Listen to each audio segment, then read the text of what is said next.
Transposition numérique du cahier papier couramment utilisé dans les classes, le cahier de liaison de NetÉcole permet à l'enseignant d'envoyer des messages aux parents, mais également de leur répondre. Il en est de même pour les parents qui peuvent de leur côté écrire et répondre à l'enseignant. Le module enseignant se compose de 3 parties distinctes.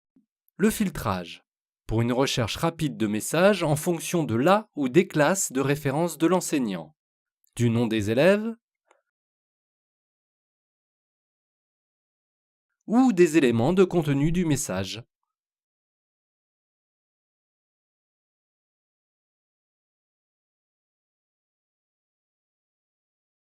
Dans la partie Messages parents, l'enseignant verra l'ensemble des messages qui lui ont été adressés par les parents.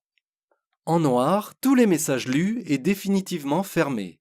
Si la correspondance a fait l'objet de plusieurs accusés de réception, ils sont tous notifiés et datés. Les messages pour lesquels l'accusé de lecture n'a pas été encore validé apparaîtront d'une couleur différente dans cette partie et leur nombre en sera indiqué dans la pastille jaune de l'icône qui les mentionne. Pour en valider la lecture, l'enseignant et le parent pourra, si nécessaire, écrire une réponse et devra obligatoirement cliquer sur Lu.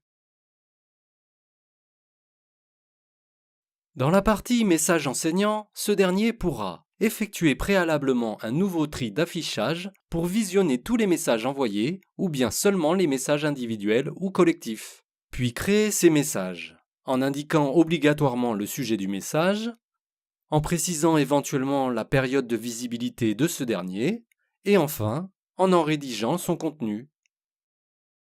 En outre, un ou plusieurs documents pourront être joints au message. Pour terminer la création de son message, l'enseignant n'aura plus qu'à l'attribuer à la famille désirée. Enfin, il convient de noter le sens des informations visuelles présentes dans cette partie.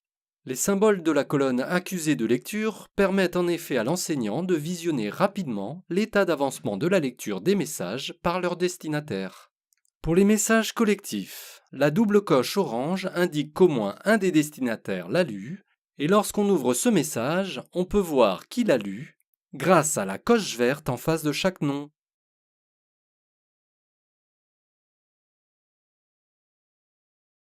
La double coche grise indique qu'aucun destinataire n'en a encore pris connaissance. Pour les messages individuels, la coche verte indique que le message a été lu, et l'absence de symbole qu'il n'a pas été lu. Dans ce cas, la présence d'un crayon et d'une corbeille signifie, en plus, que le message, individuel ou collectif, peut être modifié ou supprimé. L'enveloppe bleue indiquera qu'une réponse au message a été apportée par le destinataire.